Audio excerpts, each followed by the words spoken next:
안녕하세요, 가든입니다. 이번 강의에서는 피그마의 오토 레이아웃 기능에 대해서 배워볼 건데요. 이 오토 레이아웃, 피그마를 쓰시는 분들이라면 반드시 알아야 할 가장 중요하고 핵심적인 기능입니다. 특히 UI, UX 디자인을 하시는 분들은 이 오토 레이아웃을 마스터를 해야만 화면을 구성하고 반응형으로 디자인을 할 때 큰 무리 없이 진행을 할 수 있습니다. 그렇기 때문에 오토 레이아웃은 대충 배우면 안 되고 하나하나 꼼꼼히 어떤 기능이 있는지 확인하고, 만약에 진행을 하다가 이해가 안 될 경우엔 반드시 멈춰서 다시 한번 짚고 넘어가는 것을 추천드립니다. 왜냐하면 단순히 시각적으로 보이는 것뿐만 아니라 전체적인 구조를 이해를 하고 그 구조를 어떻게 짜야 하는지까지가 이 오토 레이아웃에 담겨있기 때문입니다. 이번 영상에서 보여드릴 자료는 피그마에서 공식 계정이 커뮤니티에 올린 자료를 통해서 제가 재구성을 해서 만들어뒀고요. 만약에 제가 재구성한 파일이 필요하신 분들은 더보기란에다가 남겨놨으니까 이 영상을 보고 따라하실 분들은 해당 파일을 다운받으면서 따라 해보시면서 제 영상을 시청해주시면 되겠습니다.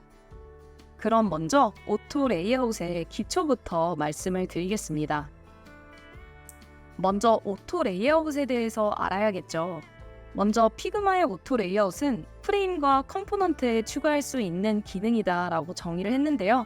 사실 프레임과 컴포넌트뿐만 아니라 그 프레임 안쪽에 있는 모든 요소에도 사실 적용을 할 수 있는 부분입니다. 이 기능을 사용하면 콘텐츠가 변경될 때, 특히 프레임의 크기가 커질 때는 안에 있는 콘텐츠도 맞게 커지고, 프레임의 크기가 작아지면 안에 있는 콘텐츠도 자동으로 작아지는 그런 디자인을 만들 수 있는데요. 크기뿐만 아니라 새로운 레이어를 추가를 하거나 긴 텍스트를 작성하거나 이와 더불어서 목록화를 시키거나 할 때 디자인이 변화함에 따라 정렬이나 간격도 일정하게 유지해야 할 때 유용한 기능입니다. 그래서 이 오토 레이아웃 기능을 사용하면 여러 디바이스에서 작동하는 반응형 디자인을 할 수 있다는 것을 기억을 하시면 좋을 것 같습니다. 여기까지만 보면 잘 이해가 안 되시죠? 사실 오른쪽 그림도 이해가 잘 안 되실 수도 있습니다. 괜찮습니다. 이 영상을 보면서 하나하나 이해를 시켜드릴게요. 본격적으로 오토 레이아웃을 다뤄보기 전에 앞서서 오토 레이아웃이 어떤 형태로 패널에 있는지 봐야 하는데요. 지금 제가 사용하는 신버전 같은 경우는 왼쪽처럼 디자인이 되어 있고 오른쪽 구버전은 이렇게 되어 있습니다. 그래서 기능은 비슷하지만 신버전이 조금 더 친절해 보인다는 그런 느낌을 받을 수 있고요. 위에 있는 이 리사이징 같은 경우는 오른쪽 구버전에서는 대놓고 보이지 않는다는 점, 이런 차이들이 있습니다. 그리고 오토 레이아웃을 적용하는 단축키는 Shift A고요. 오토 레이아웃을 해제하는 단축키는 세 번째, 옵션 Shift A입니다. 그럼 이 두 번째는 뭔지 미리 말씀을 드리자면 컨트롤 Shift A는 오토 레이아웃을 피그마에서 자동으로 제한을 해주는 기능입니다. 이거 역시 앞으로 강의를 이어나가면서 말씀을 드릴 테니까 일단 오토 레이아웃 적용 단축키는 Shift A, 해제 단축키는 옵션 Shift A라는 것만 기억을 해주시면 됩니다. 자, 먼저 오토 레이아웃으로 단일 프레임을 만들어 보겠습니다. 이 오토 레이아웃이 왜 유용한지부터 한번 살펴볼 건데요. 먼저 오토 레이아웃이 왜 중요한지, 왜 이거를 적용해야 하는지를 알아야 할 텐데요. 한번 실습을 통해서 알아보겠습니다. 지금 여러분이 보시는 이 1번 아래에 있는 버튼은 오토 레이아웃이 적용되지 않은 버튼입니다. 왼쪽 레이어 패널을 보면은 그냥 프레임 안에 텍스트가 올려져 있어요. 그래서 이렇게 사실 그냥 버튼이라고 생겨도 큰 문제는 없습니다. 자, 그런데 만약에 화면이 늘어났을 때 버튼 길이도 함께 늘어나야 하잖아요. 그럴 때 이 프레임을 옆으로 늘리면 텍스트는 따라오지 않습니다. 그리고 텍스트 길이가 회원 가입하기와 같이 늘어났을 때 이 프레임 역시 늘어나지 않습니다. 자, 그럼 반대로 오토 레이아웃이 적용된 오토 레이아웃 버튼은 어떻게 될까요? 지금 예를 보시면 텍스트가 어떠한 프레임도 아닌 오토 레이아웃 안에 들어가 있는 게 보이실 겁니다. 이게 바로 오토 레이아웃이 적용됐다라는 뜻이고요. 이때 프레임을 늘려보면 텍스트가 같이 프레임이 늘어나면서 따라오게 되고요. 여기서 회원 가입하기 라고 쓰는 순간 이 텍스트 길이에 맞춰서 프레임이 늘어나는 게 확인이 됩니다. 그렇기 때문에 수정할 때 왼쪽같이 오토 레이아웃이 적용되지 않은 요소보다 오토 레이아웃이 적용됐을 때가 훨씬 더 효율적이고 시간도 단축하면서 수정을 할 수 있겠죠. 이뿐만이 아니라 지금 오토 레이아웃이 각각 적용된 버튼들이 있습니다. 이 버튼들에 지금 정렬이 잘못되어 있어요. 이럴 때는 모든 버튼을 선택을 하고 오토 레이아웃을 적용을 합니다. 오토 레이아웃 적용 단축키는 Shift A라고 말씀을 드렸고, 만약 단축키가 생각이 나지 않는다 할 때는 우클릭을 한 다음 Add Auto Layout 이라는 버튼을 선택을 하면 됩니다. 하지만 최대한 Shift A라는 단축키를 꼭 기억을 하셔야 합니다. 저는 Shift A를 눌러볼게요. 지금 Shift A를 누르는 순간 각각 나눠져 있던 오토 레이아웃 버튼들이 하나의 프레임 안에 묶이게 되면서 굉장히 단정하게 정렬이 됩니다. 심지어 간격도 똑같이 만들어진 걸 볼 수 있습니다. 이런 식으로 오토 레이아웃은 어떠한 콘텐츠를 만드는데 그 콘텐츠의 크기가 유동적으로 변화할 경우가 있거나 동일한 콘텐츠가 나열될 때 그 콘텐츠 사이의 간격을 일정화해 줄 때 굉장히 유용한 기능입니다. 그래서 이 오토 레이아웃을 적용을 하기 전에 얘네가 어떻게 생겼는지 이해를 해야 하잖아요. 오토 레이아웃이 적용된 프레임은 레이어 패널에서 확인을 할 수 있습니다. 아까처럼 이렇게 오토 레이아웃이 적용된 버튼과 함께 비교해가면서 보겠습니다. 먼저 왼쪽에서 보이는 이 아이콘은 방향을 보여주는 건데요. 왼쪽에서 오른쪽으로 나열이 되어 있으면 호리즌탈, 위쪽에서 아래쪽으로 나열이 되어 있으면 버티컬, 그리고 점점점점점으로 이루어진 거는 왁 오토 레이아웃이라고 합니다. 그래서 가로로 나열됐는지 옆으로 나열됐는지 줄바꿈이 됐는지인데요. 이 하나는 옆으로 나열된 친구죠. 이 프레임 안에 가로로 텍스트가 써져 있기 때문에 가로 오토 레이아웃인데, 이 전체 프레임 같은 경우는 윗줄도 있고 아랫줄도 있어요. 그래서 얘네는 줄바꿈 오토 레이아웃으로 표시가 되어 있는 상태입니다. 그리고 오토 레이아웃이 적용된 모습을 살펴보면요. 여기 윗부분에서 직접 적용할 건지 해제할 건지 선택을 할 수 있습니다. 하지만 제거 단축키도 기억을 해주세요. 옵션 Shift A입니다. 아무튼 여기서 또 다른 요소를 보면 상단에서는 리사이징 요소가 되고요. 여기서는 방향, 그리고 요소와 요소 사이의 간격, 또한 양옆 패딩, 위아래 패딩 값, 즉 여백 값을 조절할 수 있습니다. 또한 이 가운데 아이콘 부분에서는 방향을 설정할 수 있는 걸 볼 수 있습니다. 이렇게 하나씩 마우스 커서를 올려보면은 호버되면서 어떤 아이콘으로 되는지 보일 거고요. 이 아이콘이 왼쪽 레이어 패널에 그대로 적용된다는 걸 알 수 있습니다. 아직까지는 이 개념들이 생소하기 때문에 헷갈리실 수 있는데요. 대충 오토 레이아웃은 방향, 그리고 패딩, 여백, 또한 정렬과 간격 등을 조절할 수 있는 친구들이구나 정도만 기억을 하시면 됩니다. 아까 앞서 저희가 단일 버튼에 한번 적용을 해봤잖아요. 그러면 이번에는 중첩 오토 레이아웃을 활용을 해볼 거예요. 중첩 오토 레이아웃은 말 그대로 오토 레이아웃이 씌워진 요소 위에 또 오토 레이아웃이 씌워지는 경우입니다. 지금 보시면 프레임 A와 프레임 B는 각각 오토 레이아웃이 적용된 친구들입니다. 이때 프레임 A와 프레임 B를 함께 선택을 해주고요. 이 두 개를 다시 오토 레이아웃으로 묶어내는 겁니다. 오토 레이아웃을 적용하는 단축키 Shift A를 눌러보면 위에 프레임이 생긴 걸 확인할 수 있죠. 그럼 지금 생긴 프레임이 조금 더 상위 프레임이고요. 원래 있었던 버튼 A와 버튼 B, 즉 프레임 A와 B는 하위 프레임이 됩니다. 이럴 땐 하위 프레임을 선택을 하고 위, 아래를 누르면 A, B 위치를 이 프레임 내에서 바꿀 수 있고, 또한 나는 이 버튼을 복사를 할 거야 라고 할 때 커맨드 D를 누르면 A와 B 간격 그대로 상위 프레임 안에 안착되면서 동일한 간격은 유지하게 됩니다. 그래서 중첩 오토 레이아웃을 사용을 하면은 여러 개의 요소들을 동일한 간격으로 지속적으로 나열할 수 있습니다. 그래서 커맨드 D 누르면 상위 프레임 안에 하위 프레임들이 동일한 간격으로 계속 생기는 걸 볼 수 있습니다. 그래서 오토 레이아웃을 중첩시키면 목록화할 때 굉장히 유용하다는 점을 기억을 해주세요. 지금 제가 복사를 커맨드 D로 했잖아요. 그게 아니라 그냥 저희가 도형을 복사하듯 해당 버튼을 선택하고 복사 단축키 옵션 누르면서 드래그를 해도 이런 식으로 어디다 넣을지 선까지 보여주면서 미리 알려줍니다. 그럴 때 딱 두면 복사되는 걸 확인할 수 있습니다. 그래서 중첩 오토레이어 프레임 안에서는 옵션을 눌러서 요소를 복사를 해도 동일한 간격으로 배치가 되고요. 또한 복사하길 원하는 요소를 클릭한 다음 커맨드 D를 눌러도 복사가 된다는 점을 기억을 해주세요.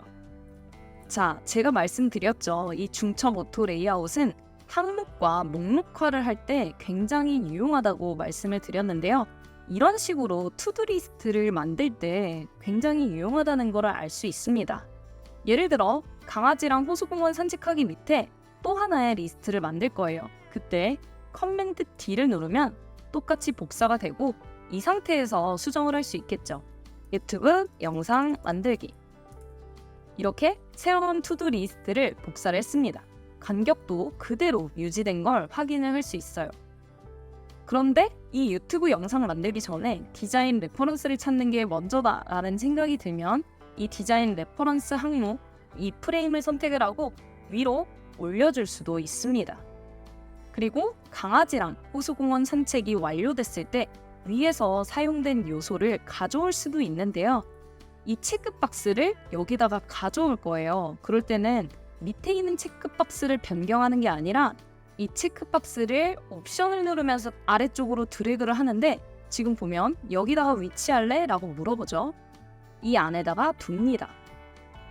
그러면 두 개가 생겼는데 원래 있던 애는 선택을 해서 딜리트를 하면 위에서 가져온 애가 동일한 간격은 유지하면서 가져와지는 걸 확인을 할 수 있습니다. 이와 함께 뒤에 배경도 칠해졌네요. 이 필 값, 라인 값이 있죠. 그럴 때 나도 얘네들을 완료했을 때 라인 값으로 채워줄 거야. 이 프레임 자체 뒤에 필 값을 넣을 거예요. 오른쪽 속성 패널에서 필을 선택을 해주고 이 필을 라인 값, 저는 스포이드로 클릭을 해서 따왔습니다. 이렇게 그대로 가져올 수 있고 텍스트 가운데에 선을 넣을 때는 텍스트를 선택을 해주고 커맨드 시프트 X를 누르면 중간에 선이 생깁니다.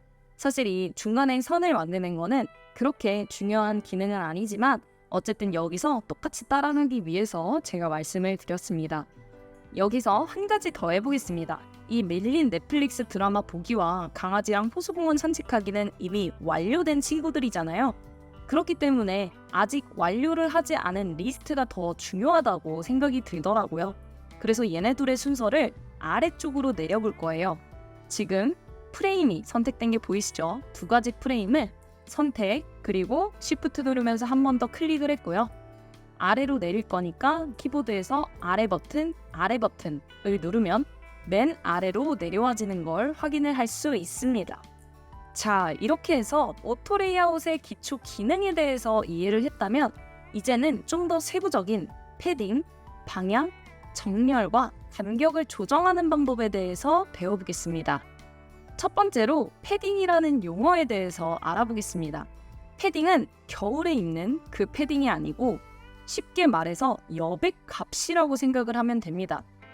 오른쪽, 왼쪽, 위, 아래 등의 여백을 남겨줄 때 패딩 값을 넣는다라고 보통 말을 합니다. 그래서 오른쪽의 이미지를 보시면 위, 아래, 양 옆에 파란색으로 선이 그어져 있는 부분을 여백으로 지정을 해둔 건데요. 이 여백 값은 위쪽이 24, 왼쪽에는 16, 아래쪽에는 8, 오른쪽에는 32라고 표현이 되어 있어요. 자세히 들여다보면 이 패딩도 본인이 선택한 패딩 값이 이렇게 칠해져 있는 걸 확인을 할 수 있습니다.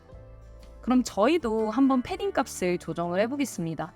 요 오토 레이아웃이 적용된 프레임을 선택을 했을 때 이미 패딩 값이 지정이 되어 있어요.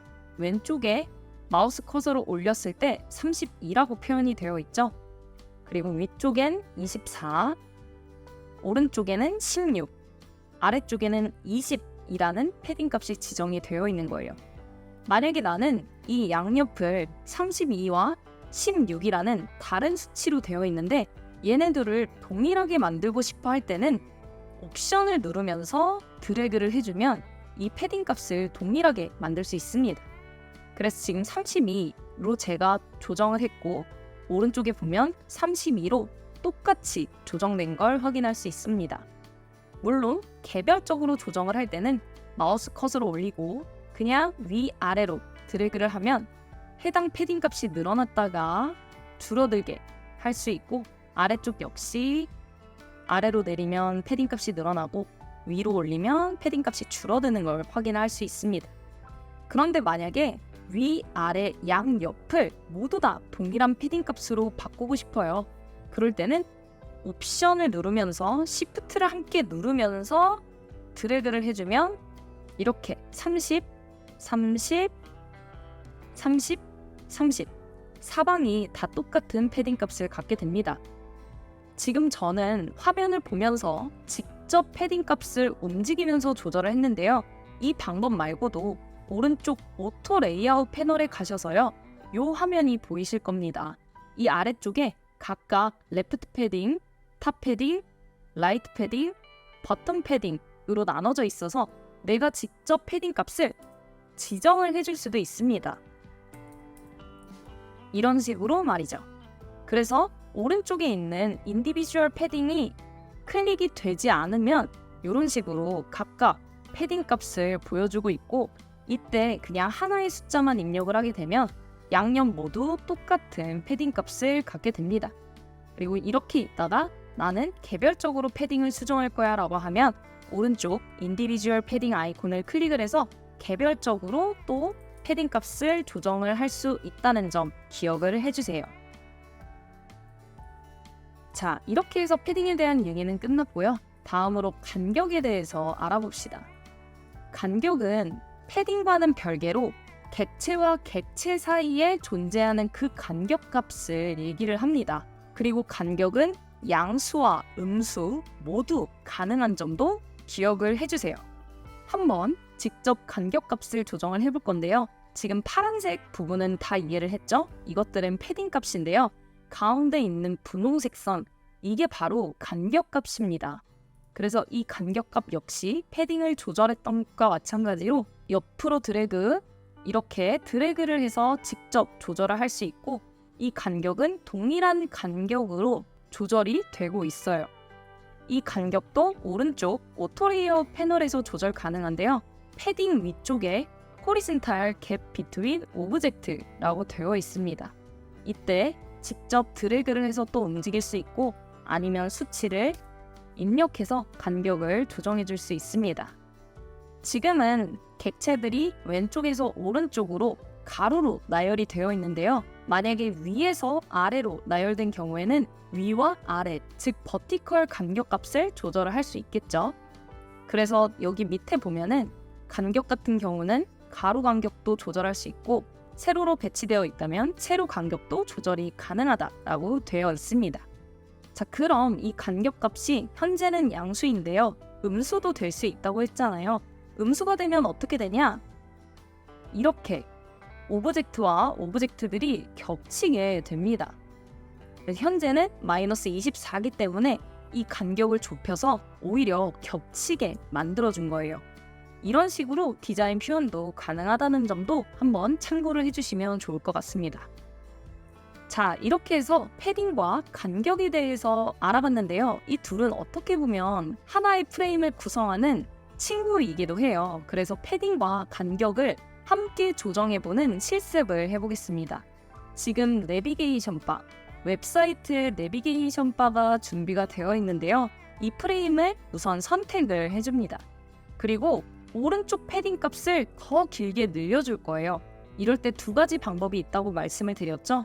오른쪽 패딩 값을 선택을 해서 옆으로 드래그를 하거나 혹은 오른쪽 오토 레이아웃 패널에서 오른쪽 패딩 값만 조절을 할 거니까 인디비주얼 패딩 눌러서 오른쪽 패딩 값만 쭉 여기서 늘릴 수도 혹은 숫자를 입력을 해줄 수도 있습니다.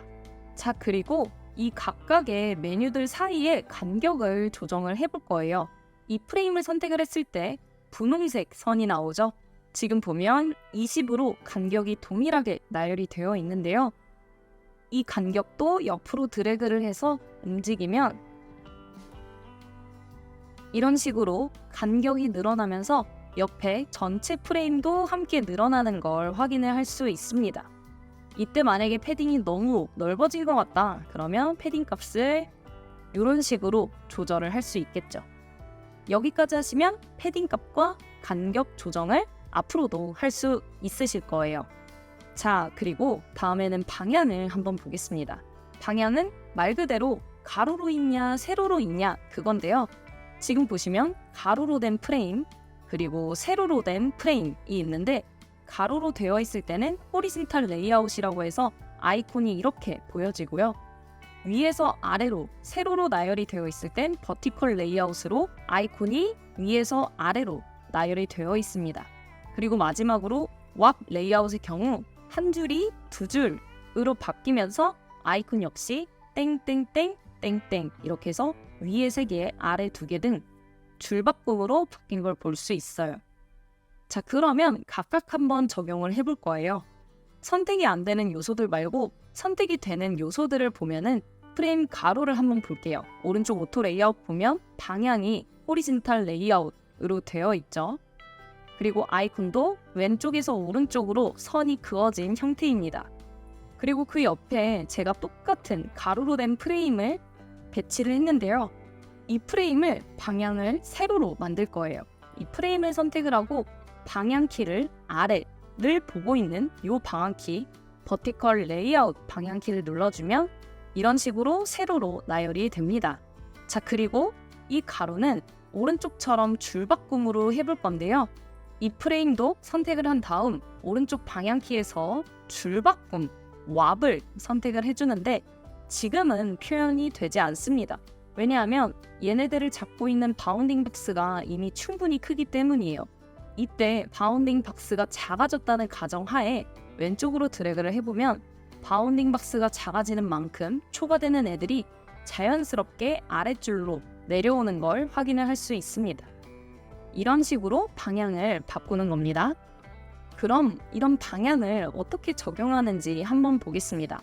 지금 의상에 대한 카테고리를 넣어놓은 디자인이 하나 보이는데요.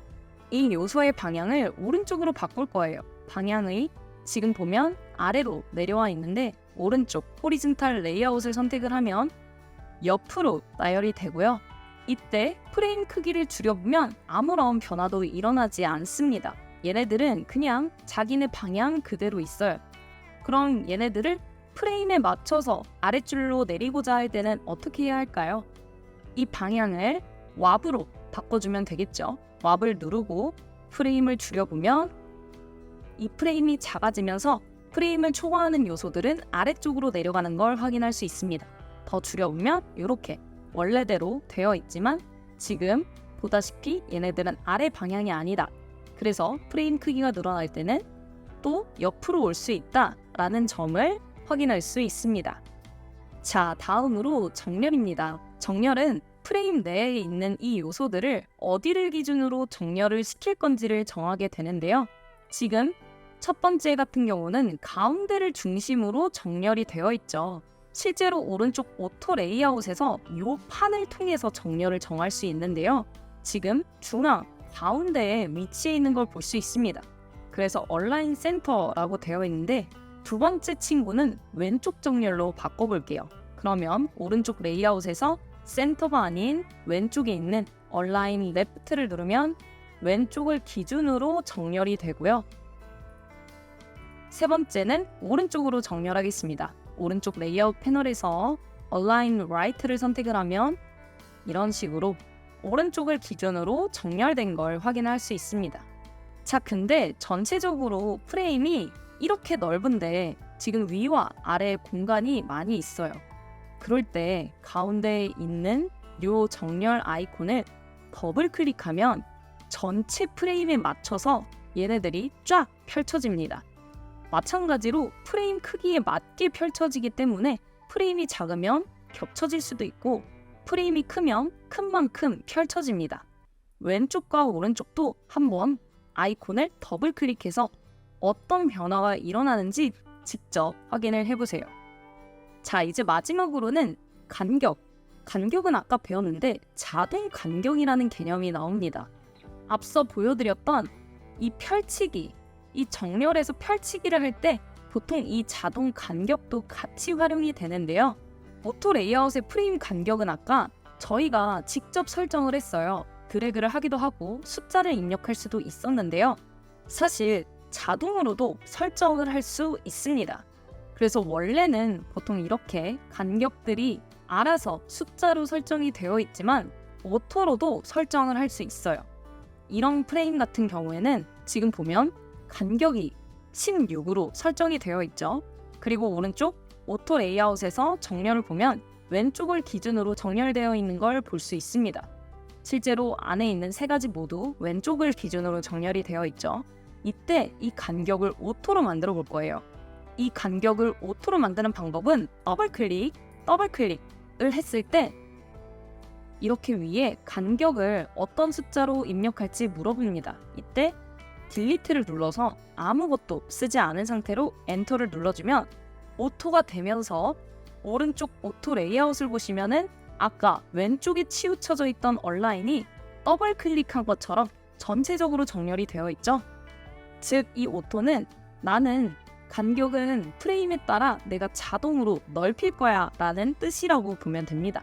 그래서 이걸 다시 왼쪽으로 정렬하고 싶다 그러면 더블 클릭해서 바꿀 수 있고, 센터로 바꾸고 싶다 클릭, 오른쪽으로 바꾸고 싶다 클릭, 혹은 더블 클릭해서 간격을 반대로 오토로 만들어주는 방법도 있다는 점을 꼭 기억을 해주세요. 그럼 이제 한번 실습을 해보겠습니다. 간격과 정렬을 한번 변경을 해볼 건데요. 지금 이 얼라이먼트 이그젬플은 클릭을 해보면 정렬이 오른쪽 하단 얼라인 바텀 라이트로 되어 있는 걸 확인을 할 수 있습니다. 이 간격 모드를 오토로 해볼게요. 두 가지 방법이 있다고 말씀을 드렸죠.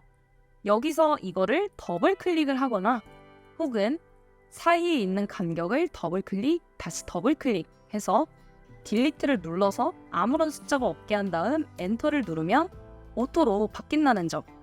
그리고 정렬의 위치를 오른쪽 위 또는 오른쪽 가운데로 설정을 해보라고 하니까 오른쪽 위, 가운데 등 이런 식으로 위치를 옮길 수도 있습니다. 가운데로 하고 프레임에 맞게 펼치고 싶다 그러면 더블 클릭, 혹은 간격을 오토로 조정하기, 이런 식으로 조정을 할 수 있는데요. 만약 이때 간격을 내가 직접 잡고 움직이게 되면 스스로가 간격을 직접 지정해주는 셈이 됩니다. 앞서 배웠던 기능들을 통해서 확장 가능한 검색창을 한번 만들어 볼 거예요. 지금 뒤에 그냥 도형이 있어요. 둥근 사각형이 있고 검색이라는 텍스트가 있고 검색 아이콘도 준비가 되어 있습니다. 자, 그러면 이 요소들을 오토 레이아웃을 시켜줄게요. 전체 레이어를 선택을 하고 Shift A를 누르면 오토 레이아웃이 만들어지는데요. 지금 보면 패딩 값이 동일하게 정해지면서 이쪽이 살짝 좁아졌어요. 그래서 이쪽 패딩 값을 늘리고 싶다. 그러면 이렇게 직접 클릭해서 늘렸습니다.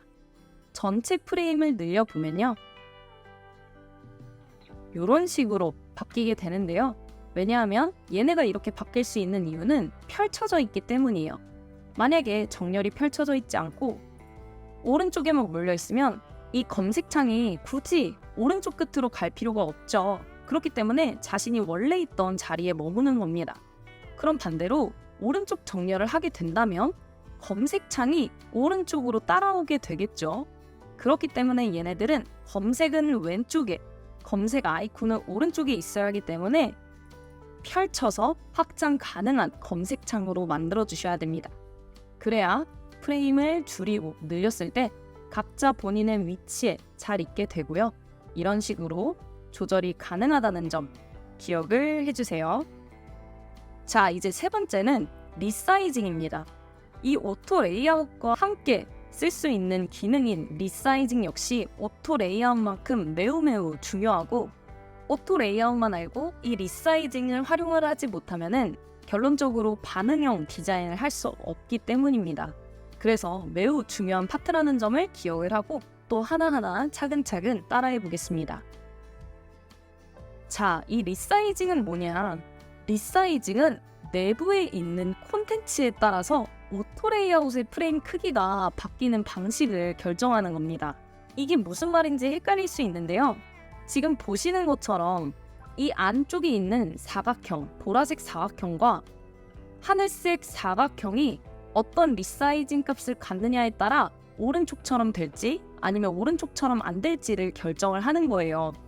이것만 들으면 좀 어려울 수도 있는데요. 우선 이 리사이징에는 세 가지 선택지가 있는데 이 각 선택지가 뭘 의미하는지를 보겠습니다. 첫 번째, fixed, 말 그대로 고정이 되어 있다라는 뜻인데요. 객체 크기가 특정 값으로 직접 설정이 된 상태라서 프레임의 크기는 자식 객체에 상관없이 동일하게 유지가 됩니다. 그리고 허그는 마치 부모님이 나를 안고 있다라고 느끼면 되는데요.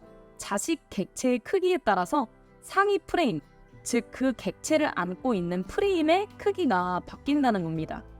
그리고 세 번째로 필 컨테이너가 있는데요. 이 필 컨테이너는 부모는 가질 수 없는 값입니다.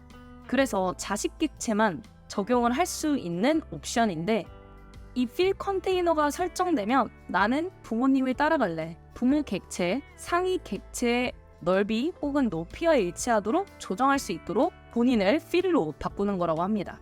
사실 이거는 말로 들으면 굉장히 어렵습니다. 그래서 직접 해보는 게 가장 빠릅니다. 자, 먼저 허그 컨텐츠부터 확인을 해볼게요. 지금 첫 번째 프레임을 선택을 해보면 허그 플러스 허그라고 되어 있습니다. 즉, 부모 프레임이 자식 프레임을 안고 있는 형태인데요. 이 허그 콘텐츠로 설정된 레이어 같은 경우는 자녀의 크기에 따라서 결정이 됩니다. 그래서 만약에 지금 아래에 있는 사각형이 커졌어요. 그러면 부모 프레임도 함께 커집니다. 왜냐하면 자식을 감싸고 있기 때문에 감싼 자식을 품기 위해서 부모도 함께 커진다고 볼 수 있어요. 자, 그런데 옆에는 허그가 아닌 허그 픽스드예요. 그래서 오른쪽을 보시면 W의 허그, 즉 넓이는 자식을 안고 있지만 높이는 고정시켜놨어요. 이 픽스드는 따로 픽스드라고 되어 있지만 말 그대로 내가 수치를 직접 지정한 만큼 숫자가 고정돼서 오토 레이아웃 패널에서는 숫자로 보여집니다. 자, 아무튼 넓이는 자식을 안고 있지만 높이는 나는 그냥 그대로 있을 거야 라고 하는 상황입니다.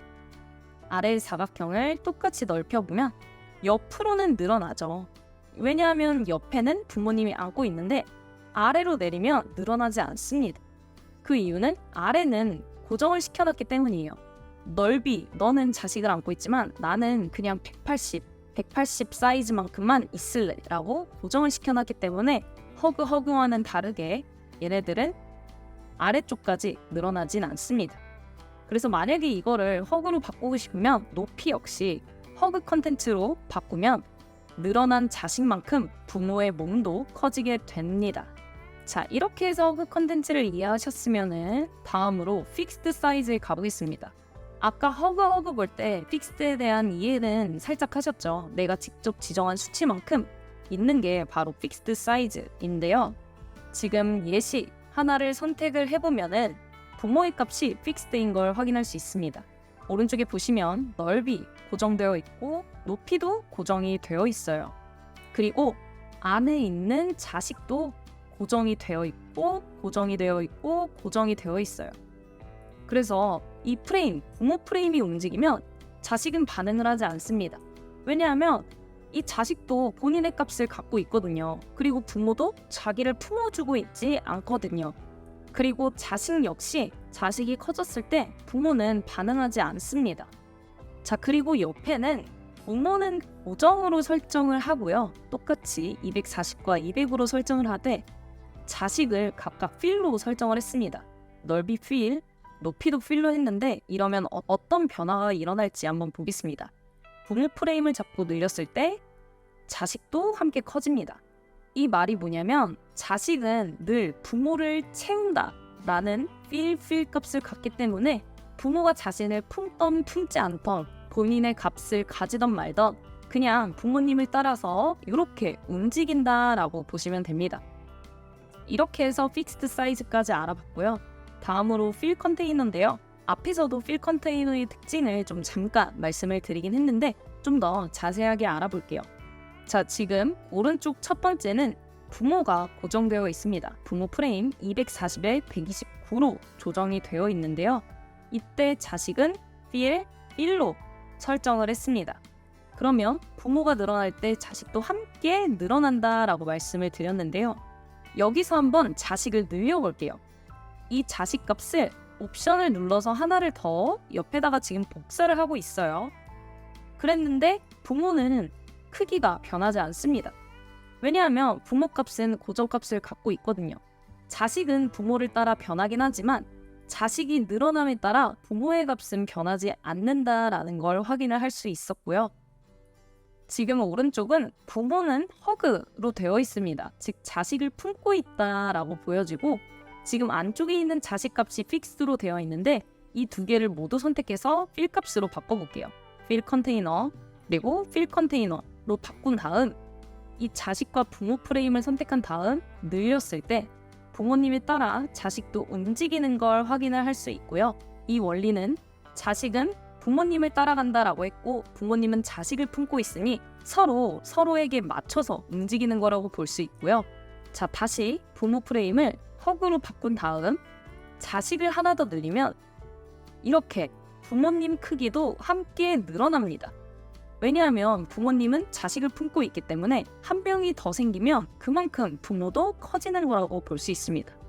그리고 부모는 자신이 상위 프레임이기 때문에 본인을 채울 수 있을 만한 공간이 없어요. 그렇기 때문에 이 필 값은 부모 프레임에서는 확인을 할 수 없지만 자식 프레임에서는 선택을 할 수 있다라는 점도 기억을 해주세요.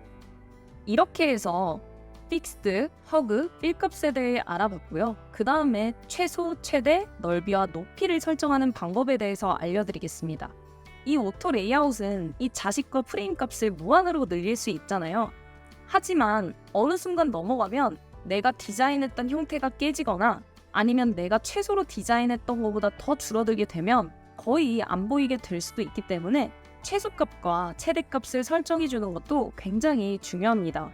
그래서 지금 오른쪽에 보이는 이미지에서 이 빨간 선 민이라고 되어 있는 게 이게 미니멈, 그래서 미니멈 가로 길이가 200으로 설정됐다라는 뜻을 가집니다. 그래서 이때 줄이면 실제로 내가 지정한 이 값까지만 줄어들고 그 이상 줄어들지 않아요. 그래서 저희도 한번 직접 설정을 해보겠습니다. 아래에 있는 프레임을 선택을 하고요. 지금 보면 넓이가 604, 높이가 79입니다. 이때 넓이를 쭉 줄여봤을 때 여기까지는 괜찮죠. 그런데 여기 이상 넘어가면은 글자가 프레임 옆으로 튀어나오게 되니까 보기 싫어지죠. 그래서 나는 한 이쯤까지만 줄어들었으면 좋겠어. 여기가 최소값이야 라고 했을 때 지금 358 값을 가진 거를 확인을 했고요. 최소 넓이를 설정을 하고 싶다. 그러면 넓이 W, width 옆에 작은 화살표를 선택을 해주시고 여기서 add minimum width, min, min으로 되어 있습니다. 최소값, 최소 넓이값 설정해주기를 선택한 다음 지금 현재 넓이값 358을 선택을 해주고 엔터를 눌러줍니다. 자, 그리고 다시 늘려보면 얘네를 줄여보면 358에서 딱 멈추게 되죠. 그래서 지금 늘리면서 이 빨간 선이 보이실 거예요. 늘리고 줄일 때 여기가 최소값이다 라는 걸 알 수 있게 보이고 만약에 이때 최대 넓이를 난 여기까지만 늘어나게 할 거야 라고 하고 싶으면 지금 617 정도 되니까 똑같이 넓이 선택을 해주고 여기서는 미니멈이 아닌 add max width 최대 넓이를 설정을 해줍니다. 그리고 617이라고 쓰고 엔터를 쳐줍니다. 그랬을 때 줄였을 때 미니멈, 늘렸을 때 맥시멈까지만 딱 움직이고 그 이상 움직일 수가 없게 됩니다. 그럼 이렇게 설정된 최소 최대 넓이와 높이를 해제하려면 이 프레임을 선택을 하고 오른쪽을 선택한 다음 Remove Minimum and Max Width라고 되어 있을 거예요. 근데 지금 두 개 다 적용이 돼서 점점점으로 되어 있는데 요거를 선택을 하면은 본인이 설정해놨던 최소 최대 넓이 혹은 높이가 지워집니다. 그래서 다시 자유자재로 움직일 수 있습니다. 지금 이와 같은 방법으로 똑같이 헤이트, 높이에서도 add minimum height, add maximum height를 저장을 해줄 수 있습니다. 지금 보이는 이 화면에서도 한번 최소 최대 넓이를 지정을 한번 해보세요. 프레임을 선택을 하고 최소 넓이를 280 이상으로 줄어들지 않도록, 왜냐하면 지금 늘어나면은 글씨가 너무 길어지고 좁아지니까 이런 것들을 고려해서 최소 최대 넓이 높이를 설정을 한다. 그리고 그걸 직접 오토 레이아웃 패널에서 이 화살표를 통해서 설정을 할 수 있다는 점을 기억을 해주세요. 자, 여러분 얼마 남지 않았습니다. 이번에는 독립 배치인데요. 오토 레이아웃은 진짜 정말 따뜻한 가족 같아서 그 오토 레이아웃에 들어가는 순간 우리는 다 같이 하나야, 평등해 라는 식으로 자신의 조직에 무조건 속하게 만드는데요. 가끔은 속하지 않아도 될 친구들이 있잖아요. 그런 것들을 오토 레이아웃이 돼 독립 배치를 한다라고 표현을 하는데 이것도 한번 알아보겠습니다. 이 독립 배치를 할 거면 오토 레이아웃을 무시를 해야 합니다. 그래서 오토 레이아웃 프레임 안에서 무시해줄 객체를 선택을 하고 오토 레이아웃 무시 버튼을 선택을 해야 하는데요. 지금 보시면 이 오토 레이아웃 프레임이 있고요. 지금 이 원은 개별 요소입니다. 그럴 때 이 요소가 여기에 들어가 버리면 무조건 안쪽에 들어가게 돼요. 왜냐하면 다 같이 평등하게 품어준다고 했죠. 그래서 동일한 간격으로 이런 식으로 자리에 껴주는데요. 만약에 나는 여기에 들어가긴 했어. 그래서 지금 이 오토 레이아웃 안에 개별 요소가 들어가 있는데 나는 너희와 한 구성원이지만 이 사이에 끼긴 싫어 라고 할 수도 있어요. 그럴 땐 오토 레이아웃에 속한 이 개별 요소를 선택을 하고요. 오른쪽 포지션에 보시면은 이 아이콘이 있습니다. Ignore Auto Layout이라고 되어 있고 이 친구를 클릭해주면 분명히 프레임 안에 들어가 있죠. 개별 요소가. 그런데 아이콘이 바뀌었어요. 이게 바로 개별 요소다. 우리 조직에 속한 너는 깍두기야 라고 하는 겁니다. 그래서 이 친구를 움직여서 오토 레이아웃이 적용되지 않은 것처럼 이런 식으로 두긴 하지만 움직여보면 오토 레이아웃 조직에 있는 건 맞다라는 걸 볼 수 있어요. 그리고 이런 방식 말고도 아예 외부에 있는 요소를 이쪽 오토 레이아웃으로 들어오게 할 때는 맥북 기준으로 컨트롤 키를 누른 상태에서 드래그를 하면은 지금 아이콘 커서 바뀐 거 보이시죠? 마우스 커서 이렇게 딱 두면 아까처럼 똑같이 오토 레이아웃 안에 들어가 있지만 개별적인 깍두기 요소로 인정이 됩니다. 그리고 실제로 포지션을 보면 깍두기가 됐다라고 표시도 되어 있어요. 만약에 이 아이콘을 한번 클릭하게 되면 전체 오토 레이아웃 안에 다시 품어지는 요소로 바뀌게 되는 거죠. 자, 그럼 이런 요소들을 언제 쓰냐? 자, 보이실까요? 이 토글이 있습니다. 그래서 메일 아이콘 위에 보통은 얘가 여쯤에 있잖아요. 그런데 이렇게 되면 두 개의 요소로 나뉘게 되고 나중에 이것들이 여러 개 생겼을 때 오토 레이아웃으로 작용하기 쉽지가 않겠죠. 그럴 때 현재 이 메일 아이콘은 오토 레이아웃화 되어 있는데요. 이 알림이 메일 아이콘에 같은 식구가 되고 싶지만 깍두기 존재로 바꾸고 싶다라고 할 때는 컨트롤을 누르면서 이쪽으로 메일 아이콘 쪽으로 드래그를 해줍니다. 그랬을 때 레이어 패널에서 아이콘 모양 바뀐 거 확인을 해주시고요.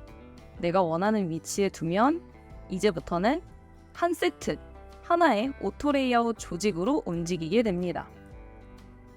그랬을 때 다시 얘네가 이런 식으로 있을 때 뭐 이런 간격들 조절할 수 있고 편하게 바꾸거나 설정을 하거나 할 수 있겠죠. 그러면 이 아이콘을 다시 오토 레이아웃 조직에서 내보내고 싶어요. 그럴 때는 상단 포지션에서 여기 이그노어 오토 레이아웃 버튼을 다시 클릭을 하게 되면은 그냥 일반적인 오토 레이아웃 조직으로 들어오게 된다는 점 기억을 해주시면 좋을 것 같습니다. 자, 그리고 이번에는 아까 배웠던 오토 레이아웃을 무시하는 그 방법에 컨스트레인까지 한번 설정을 해볼 거예요. 컨스트레인을 설정하기 전에는 이 친구가 현재 지금 얘의 깍두기로 들어가 있는데 이 전체 조직이 움직일 때 이 깍두기는 따라 움직이지 않습니다. 그럼 이 깍두기가 따라 움직이게 할 수 있도록 만들 수 있는 게 바로 컨스트레인인데요.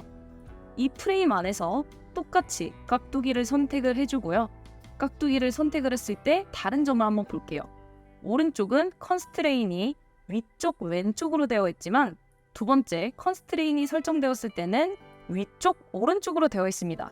그래서 즉 나는 우리 조직의 오른쪽을 따라갈 거야 라고 해서 오른쪽의 기준으로 오른쪽에 빨래집게가 딱 집혀서 움직이는 모습을 볼 수 있습니다. 그래서 이런 식으로 개별적인 요소에 오토 레이아웃을 무시한 요소에 컨스트레인까지 설정하면 이런 느낌을 낼 수 있다라는 것을 기억을 해주시고요. 이거를 한번 똑같이 실습을 해보겠습니다.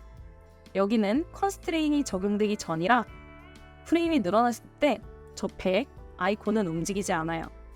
하지만 컨스트레인이 적용이 되었을 땐 어떻게 될지 한번 해볼 건데요. 이 요소가 현재 개별 요소로 되어 있는 걸 볼 수 있고요.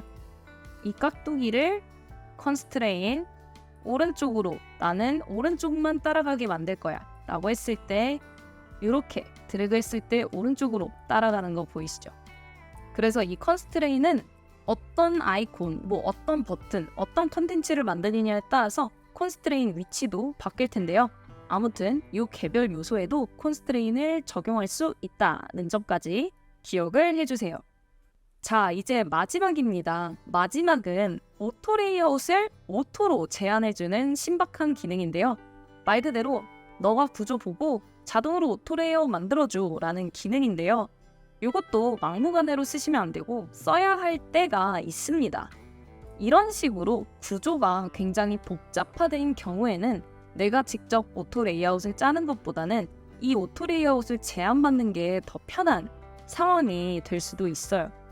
그래서 지금은 몇 가지 객체, 하나, 둘, 세 개, 요거 한 세트, 요거 한 세트, 요거 한 세트인데요. 지금은 굉장히 단순한 도형이라 그냥 알아서 오토 레이아웃을 적용하면 될 것 같지만 실제로는 훨씬 더 복잡한 구조가 있기 때문에 그럴 때는 자동 오토 레이아웃을 제한해주는 기능을 한번 이용해보는 것도 방법입니다. 그래서 이 프레임을 선택을 했을 때는 현재 개별적인 요소로 나뉘어 있는데 이것들을 오토 레이아웃 적용하는 Shift A 단축키에 맥 기준으로 컨트롤을 포함합니다. 컨트롤 Shift A를 누르면 자동 프레임이 됐는데 3개의 섹션으로 나누어진 걸 볼 수 있어요. 정확히 말하면 큰 2개의 섹션 그리고 두 번째 섹션에는 또 다른 섹션이 포함이 됐죠. 그래서 이거를 숫자로 보면은 전체 프레임이 하나 만들어졌고요. 두 번째 섹션이 만들어졌는데 그 안에서도 세 번째를 잡아낸 형태입니다. 그래서 이런 식으로 중첩된 프레임이 여러 개가 있을 때 이런 오토 레이아웃 제한을 써보는 것도 방법입니다. 그럼 이 오토 레이아웃을 한번 적용을 해볼게요. 첫 번째는 그냥 카드입니다. 오토 레이아웃이 적용되지 않은 친구라 뭐 딱히 움직임이 없어요. 그리고 얘네들 각자 움직이기 때문에 간격이나 이런 것도 하나하나 조정을 해줘야겠죠. 두 번째, 여기다가 그냥 오토 레이아웃을 적용해 보겠습니다. Shift A를 누르면 오토 레이아웃이 적용이 됐어요. 막 움직이기도 하고 간격도 보이고 뭐 패딩도 보이는데 얘는 왜 여기 있고 심지어 움직였을 때 움직여지지도 않고 여기는 왜 이쪽만 넓어졌는지, 이 아이콘 때문인지 이런 식으로 적용이 되기 때문에 이럴 때 오토 레이아웃을 적용을 하면 한 줄 적용은 그리고 2번 중첩 레이아웃 적용하고 또 다 잡고 이런 식으로 몇 번 반복을 거쳐야 합니다. 하지만 이때 피그마의 좋은 기능 오토 레이아웃 제한을 적용을 해보면 컨트롤 시프트 A를 누르게 되면 너무 완벽하게 오토 레이아웃이 만들어집니다. 그래서 왼쪽에 레이어를 보면은 프레임 하나로 잡아줬습니다.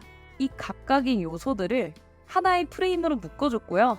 그리고 여기 이 사각형도 포함시켜서 큰 오토 레이아웃을 만들어줬어요.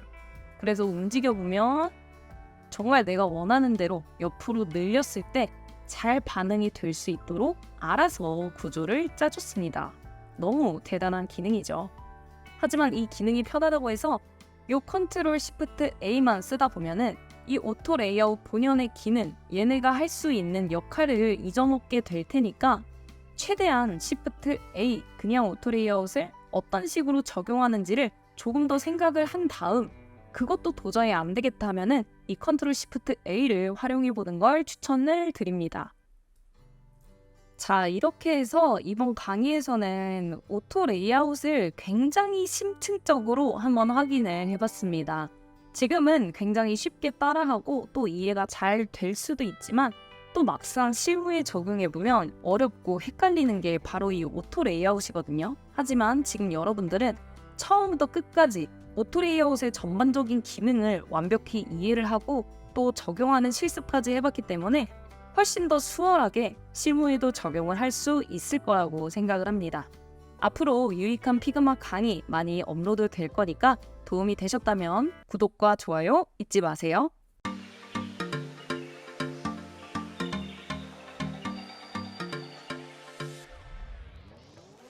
이번 강의에서는 피그마 오토 레이아웃을 활용해서 지금 보시는 완성물을 작업하는 방법에 대해서 알려드리겠습니다.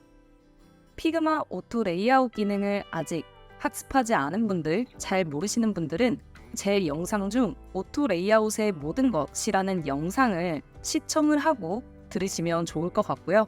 현재 보고 계시는 이 파일의 경우 제가 더보기란에 링크로 담아뒀으니까 제 강의를 들으면서 직접 따라 해보실 분들은 파일을 무료로 다운받아서 직접 영상을 들으시면서 따라 해보시면 좋을 것 같습니다. 먼저 첫 번째 오토 레이아웃 실습물을 따라 해보겠습니다. 왼쪽에는 실습을 하기 위한 재료들이 준비가 되어 있고요. 오른쪽에는 실습을 완성했을 때 보여지는 모습을 표현을 한 건데요. 이 완성물은 그냥 단순히 나열되어 있는 것뿐만 아니라 오토 레이아웃과 컨스트레인트가 모두 적절히 적용이 되었고 또 여기에 리사이징 값까지 적용이 되어서 프레임 크기를 움직였을 때 옆으로도 늘어나고 아래쪽으로도 늘어나는 걸 확인을 할 수 있습니다. 그래서 저희는 이렇게 프레임에 제대로 반응을 할 수 있도록 왼쪽에 있는 재료를 오른쪽에 있는 완성물처럼 만들어 보도록 하겠습니다. 자, 먼저 이걸 보시면 체크박스 그리고 버킷리스트라는 텍스트 두 가지 레이어가 존재하는데요. 두 가지 레이어가 실습 1이라는 프레임 안에 존재를 하는데요. 먼저 이 두 개는 오토 레이아웃을 해줘야 합니다. 만약 이 두 가지가 오토 레이아웃이 안 되면 이 둘 사이의 간격도 일일이 조정을 해야 하기 때문입니다.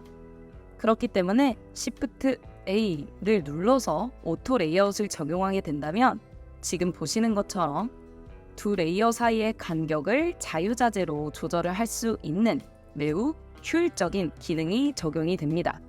그리고 이 오토 레이아웃이 적용된 프레임이 총 5개가 있습니다. 이런 식으로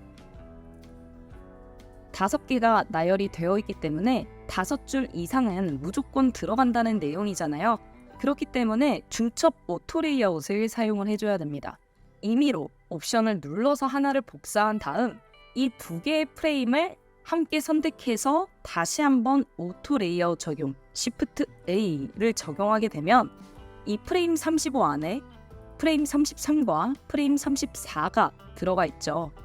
이때 프레임을 하나를 더 복사를 해보겠습니다. 선택을 하고 커맨드 D를 하면 중첩된 상위 프레임 안에 하위 프레임들이 일정한 간격에 따라 나열이 된 걸 확인할 수 있습니다. 자, 먼저 이렇게 되면 이 버킷리스트라는 목록에 들어가야 할 오토 레이아웃은 적용이 된 상태입니다. 자, 그리고 여기서 하나의 요소가 빠진 걸 확인을 할 수 있는데요.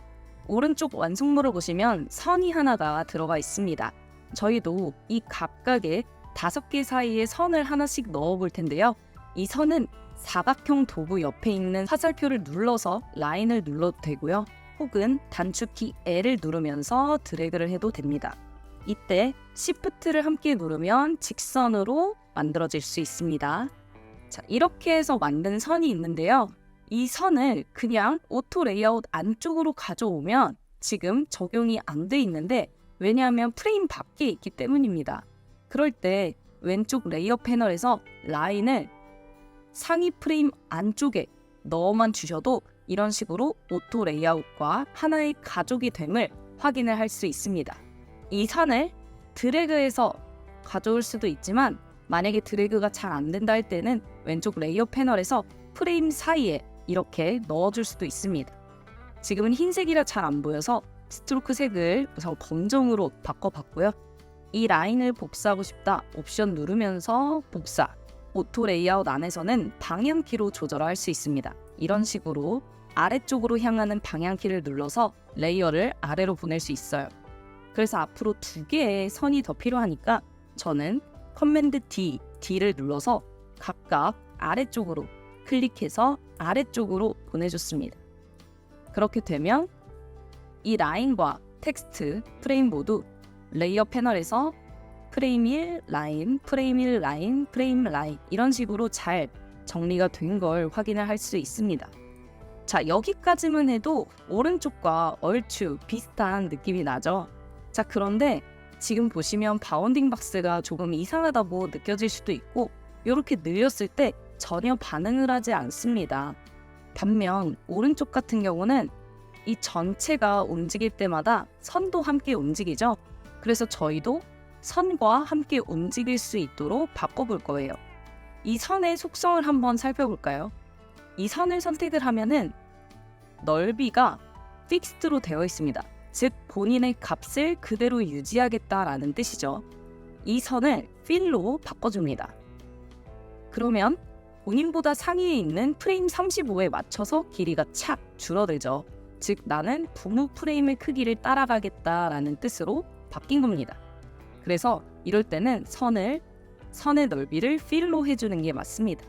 나머지도 Shift를 누르면서 함께 선택을 한 다음 넓이의 리사이징 값을 필로 바꿔줬습니다.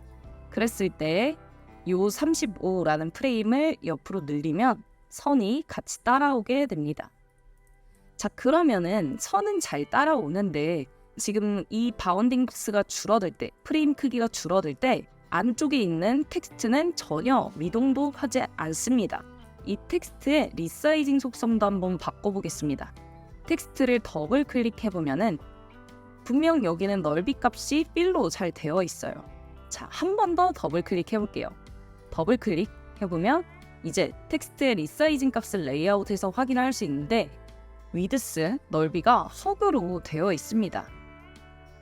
즉 본인만을 품고 있겠다, 나는 안전하게 나 자신을 품을 거야 라고 보여지고 있네요. 이 넓이의 값을 마찬가지로 필로 바꿔줍니다. 그러면 상위 프레임의 크기가 바뀌었을 때 이런 식으로 텍스트도 같이 움직이게 되겠죠. 넓어지면 그대로 되고 좁아지면 줄어들고 이런 식인데, 지금 보시면 중앙으로 계속 따라오는 걸 확인할 수 있습니다. 텍스트를 잡을 수 있게 다시 더블 클릭. 그리고 여기서 텍스트의 정렬이 현재 가운데에 되어 있는데 이거를 얼라인 레프트로 해줄게요. 그래야 이쪽에 붙어 있을 수 있겠죠. 그랬을 때, 움직였을 때 이런 식으로 바뀌는 걸 확인을 할 수 있습니다. 나머지 값도 바꿔줄게요. 더블 클릭해서 텍스트의 값을 필로, 그리고 왼쪽으로 필,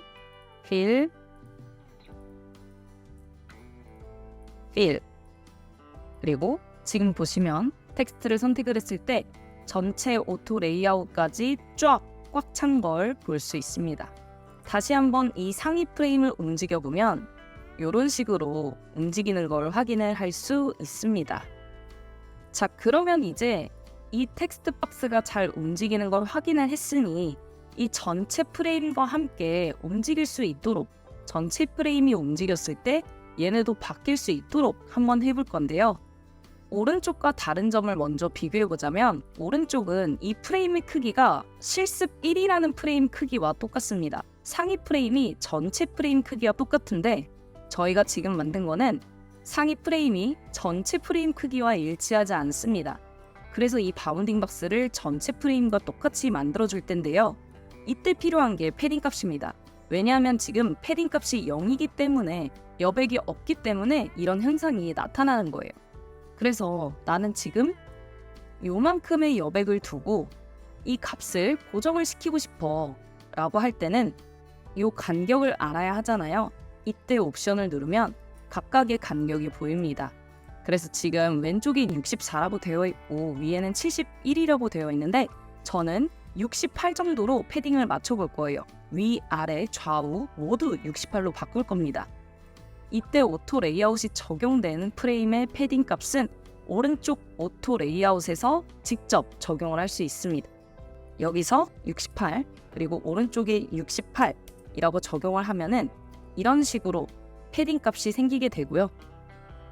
프레임 크기를 이동을 시켜서 위쪽 왼쪽에 딱 맞춰준 다음 오른쪽 하단의 프레임 크기를 늘려줍니다.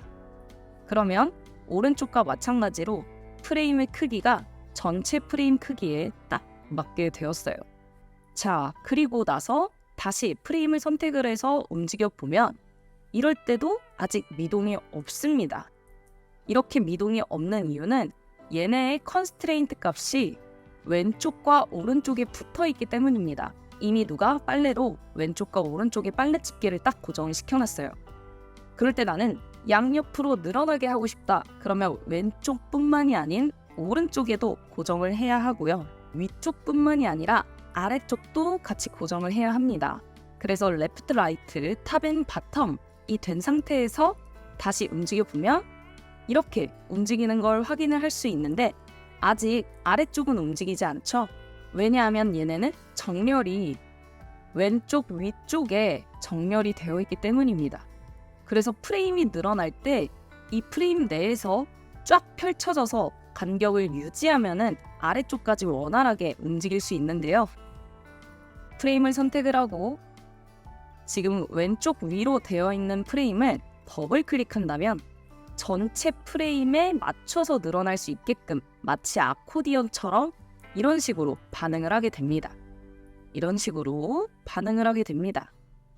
자, 이렇게 되면 오른쪽에 제가 보여드렸던 이 완성물처럼 이 실습 파일도 같이 이렇게 움직이는 걸 확인을 할 수 있습니다.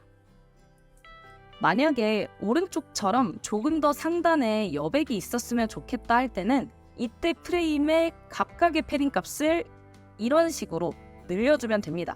그래서 무조건 간격 92는 유지한다라고 아예 못을 박아주는 거예요.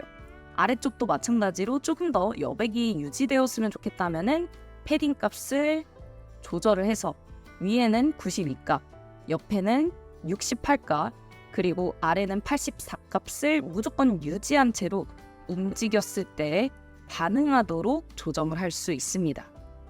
그래서 만약에 여기서 리스트가 추가가 된다, 그럴 경우에는 이 선과 버킷리스트 텍스트를 옵션 누르고 아래쪽으로 드래그 하면은 정해진 프레임 내에서 리스트가 하나 추가가 되고 그 리스트 사이의 간격이 좁아지면서 항목을 받아들일 수 있게 된다는 점을 확인을 하시면 좋을 것 같습니다.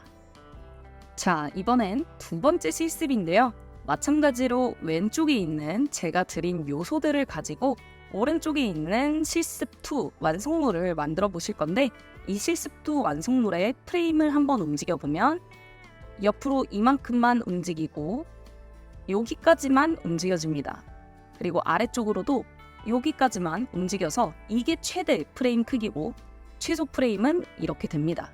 그래서 여기는 단순히 오토 레이아웃을 적용하는 것뿐만 아니라 최소 최대 넓이와 높이까지 적용을 해줄 거고요. 여기 보시면 오토 레이아웃에 영향을 받지 않는 개별적인 요소도 있으니까 이 부분까지 참고를 해서 왼쪽 요소를 통해 오른쪽 완성물을 만들어 보겠습니다. 이거는 미리 뒤에 배경, 즉 프레임을 깔아놓지 않고 오토 레이아웃 자체에 필 값을 줄 거기 때문에 따로 도형이나 프레임을 만들지 않으셔도 괜찮습니다. 먼저 이거부터 하나의 오토 레이아웃으로 만들어 보겠습니다. 그러면 이거를 어떻게 나눠야 할지 먼저 고민을 해봐야 하는데요. 지금 보시면 옆으로 늘렸을 때 이 텍스트가 옆으로 늘어나잖아요. 그래서 먼저 텍스트끼리 오토 레이아웃을 적용을 해줄 겁니다. 왜 이 3개를 같이 묶거나 4개를 같이 묶지 않냐면, 왜냐하면 얘네들의 방향은 왼쪽에도 있고 위아래에도 있기 때문에 방향 자체가 일정하지 않기 때문이에요.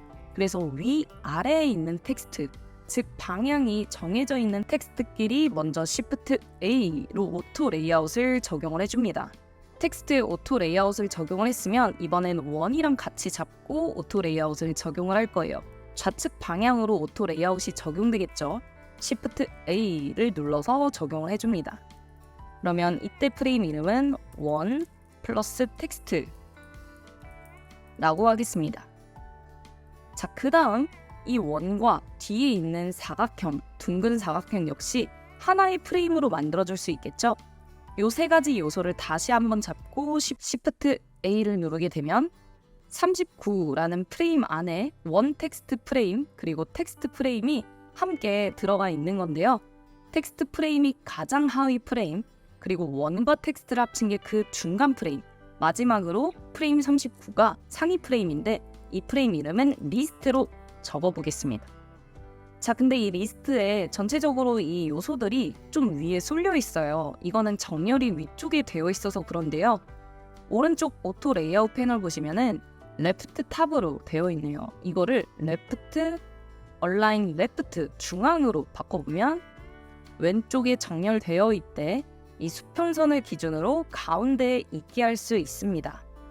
자, 그리고 이 친구를 오른쪽처럼 옆으로 늘렸을 때 텍스트도 같이 늘어나도록 반응을 시켜야 하는데, 현재 저희가 만든 것들은 프레임 크기를 옆으로 늘려봐도 이 도형만 움직이지 텍스트는 따라 움직이지 않습니다. 그러면 당연히 이 속성값을 바꿔야 할 텐데요. 이 속성값 중에 텍스트를 먼저 보면은 넓이가 고정이 되어 있습니다. 즉 나는 정해진 값이 있어 라고 주장을 하고 있는 친구들인데요. 이 친구들 W, width 값을 fill로 바꿔줍니다. 그랬을 때 움직이지 않네요. 자, 그러면 이 텍스트를 포함하고 있는 상위 프레임의 리사이징 값을 다시 한번 봐야 되는데, 상위 프레임의 리사이징 값이 또 고정이 되어 있습니다. 마찬가지로 fill로 바꿔주세요. 그리고 다시 늘려보면 이런 식으로 텍스트가 움직이는 걸 확인을 할 수 있습니다. 즉 텍스트 본인의 값도 부모를 따라가야 하고 텍스트를 포함한 상위 값 역시 fill로 되어야 하고, 그랬을 때 그 텍스트와 그 상위 프레임을 포함한 최상위 프레임이 움직였을 때 안쪽 친구들이 같이 반응할 수 있습니다.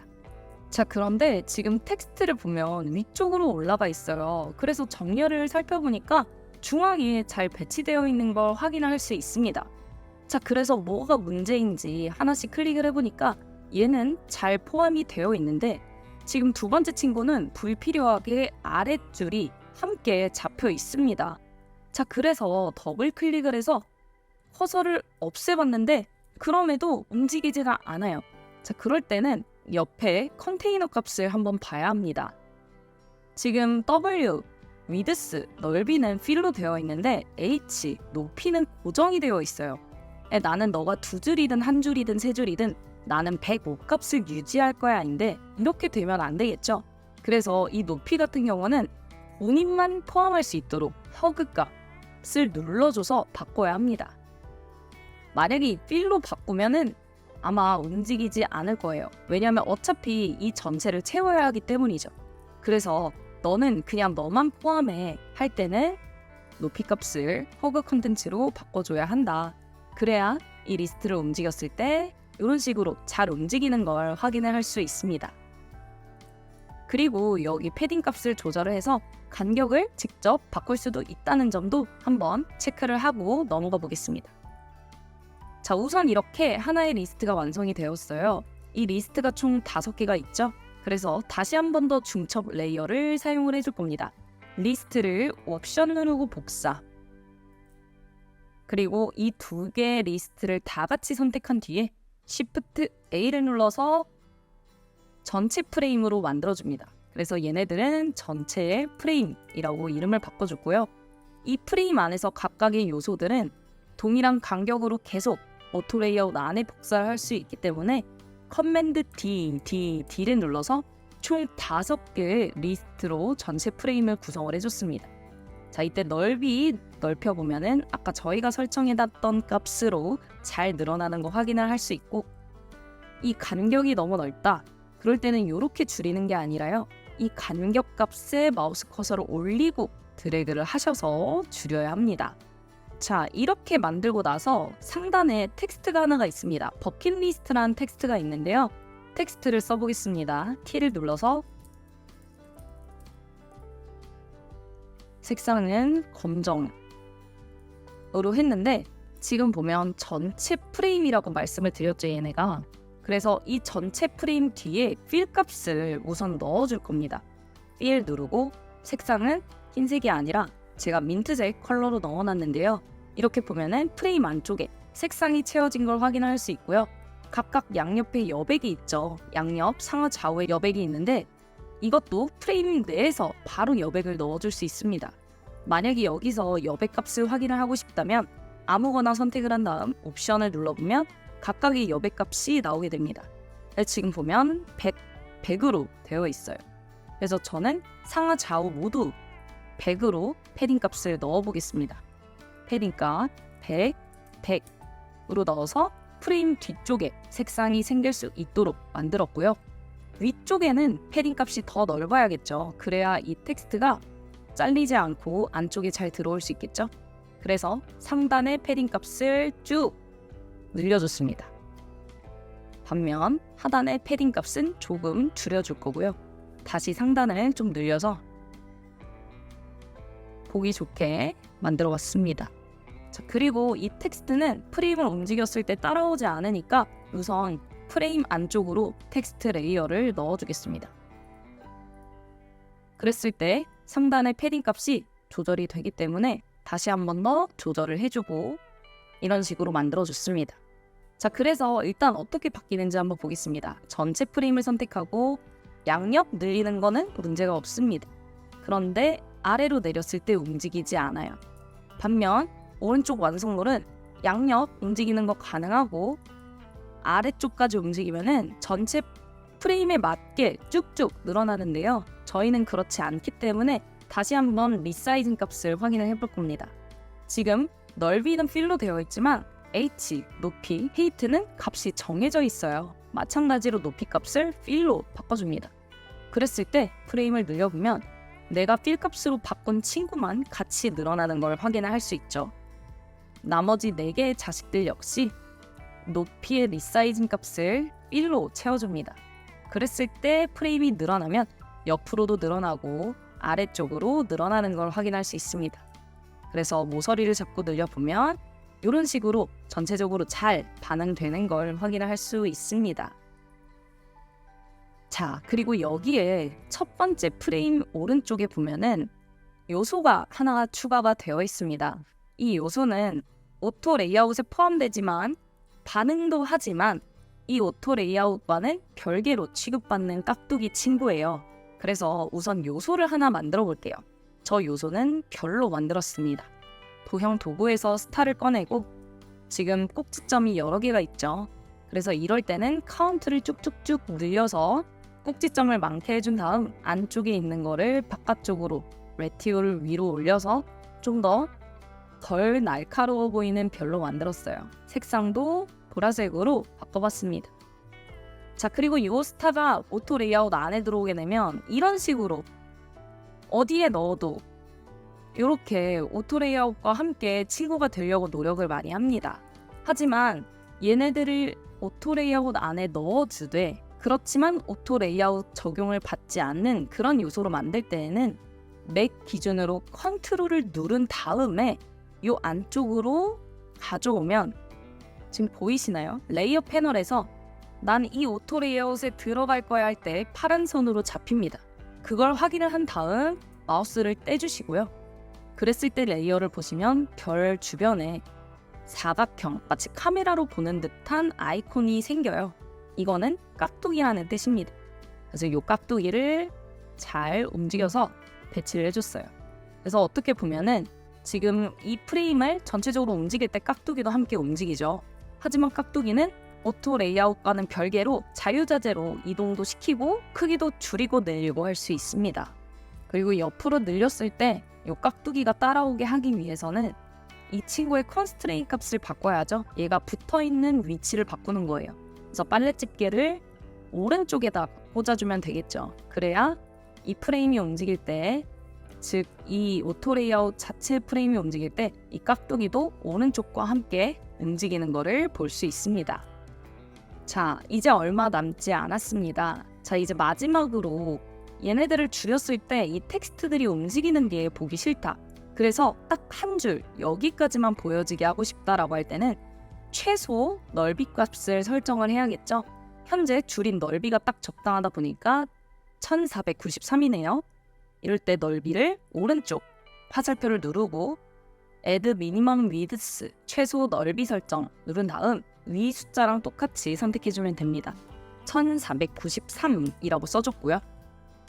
그러면 빨간색 선이 보이면서 최소값이 설정이 되었다 나오고, 얘네를 늘렸을 때 여기까지만 늘어났으면 좋겠어. 2094. 그러면 오른쪽 눌러서 Add Max Width 최대 넓이값 똑같이 2094 써준 다음 엔터 치면은 최소값, 최대값이 적용된 거를 확인할 수 있습니다. 늘려보면 여기 이상으로 늘어나지 않고요. 여기 이하로 줄어들지 않습니다. 그래서 빨간 선이 최소값, 최대값을 알려주는 선이에요. 자, 이렇게 최소, 최대 넓이 값을 설정을 했으면 이제는 높이 값도 설정을 해줄 건데요. 줄였을 때 여기가 찌부가 돼서 원이 튀어나온다. 그래서 난 딱 요만큼만 줄어들게 할 거야. 그럼 지금 높이를 보면 1760이죠. 미니멈 높이 1760 엔터 써주고, 늘어났을 때 이건 너무 넓고 한 요 정도까지만 늘어나게 할래. 2348 넓이 중에서 맥스 헤이트 2348 엔터 하면은 마찬가지로 빨간 선 생겼죠? 다시 프레임을 줄이면 여기까지 줄여지고, 늘리면 이 높이, 이 넓이까지만 늘려지는 걸 확인할 수 있습니다. 그래서 이렇게 내면 오른쪽에 제가 완성물로 보여드린 이것처럼 자유자재로 넓이와 높이 조절하고 최소값, 최대값 이상 이하로는 움직이지 않도록 잘 조정된 프레임을 만들 수 있다는 것까지 지금 배웠습니다. 자, 이렇게 해서 오토 레이아웃을 적용한 버킷리스트 항목 만들기를 진행을 했는데요. 꽤나 어렵게 느껴지실 수도 있습니다. 그래서 오토 레이아웃은 최대한 많이 실습을 해보고 적용을 해보는 방법밖에 없어요. 하지만 그럼에도 약간의 꿀팁을 드려보자면은, 오토 레이아웃은 방향이 같은 친구들끼리 먼저 오토 레이아웃을 적용을 해준다. 그리고 나서 또 방향이 같은 친구와 오토 레이아웃을 적용해줄 수 있다. 자, 그리고 이렇게 적용이 된 다음에는 프레임 크기를 움직여보면서 반응이 되는지 한번 확인을 해봐야 되고요. 이 반응이 안 될 때는 대체 이 프레임의 리사이징 값이 뭘로 되어 있는지 확인을 해야 합니다. 자식은 필일 때 부모를 따라가게 된다. 그리고 허그가 되면은 본인을 품고 있는 친구다. 또는 고정이 됐을 경우엔 그 값 이상으로 움직이지 않는다라는 부분도 기억을 해주시고, 또 만약에 움직였을 때 이 친구들의 방향이 왼쪽에서 오른쪽으로 늘어나는 게 아니라 오른쪽에서 왼쪽에서 늘어난다. 그럴 때는 프레임의 컨스트레인트를 확인을 해야 한다는 점까지 기억을 하시고, 그 순차적으로 오토 레이아웃을 적용해 가시면은 훨씬 더 이해하기 쉬울 거라고 생각을 합니다. 그래서 앞으로 오토 레이아웃이 헷갈릴 때는 이 강의를 통해서 또 한번 복기를 해보셨으면 좋겠고, 제 채널에는 앞으로 유익한 피그마 영상 많이 올라올 예정이니까 구독, 좋아요 하시고 많은 정보 얻어가셨으면 좋겠습니다. 시청해주셔서 감사합니다.